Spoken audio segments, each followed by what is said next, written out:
মিজোরাম থেকে আগত মোট ৬,৯৩৫ ব্রু রিয়াং শরণার্থী পরিবারের পুনর্বাসনের জন্য প্রাথমিকভাবে ৫০০ কোটি টাকার ব্যয় করা হলেও শেষ পর্যন্ত এক্ষেত্রে ৮২১ কোটি টাকা ব্যয় করা হয়েছে বলে রবিবার জানিয়েছেন মুখ্যমন্ত্রী ডক্টর মানিক সাহা। এক্ষেত্রে ১,৭৫৪ একর জমির উপর মোট ৩৭,৫৮৪ জন ব্রু রিয়াংদের পুনর্বাসন দেওয়া হয়েছে বলে রবিবার আমবাসার হাদুক্লু পাড়ায় আয়োজিত জনসভায় জানালেন মুখ্যমন্ত্রী ডক্টর মানিক সাহা। 1,754 एकड़ जमीन हम लोग दे चुके हैं और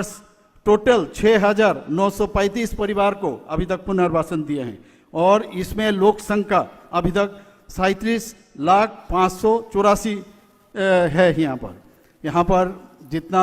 हम लोग विद्युत संयोग से शुरू करके ब्रिक सोलिंग से शुरू करके ट्यूबवेल, पानीय जल और जो इलेक्ट्रिसिटी, रेशन शेप, आंगनवाड़ी, विद्यालय, सभी प्राथमिक स्वास्थ्य केंद्र सभी हम लोग दे चुके हैं। अभी तक यहाँ पर जो पहले 500 करोड़ का बात हुआ था, अभी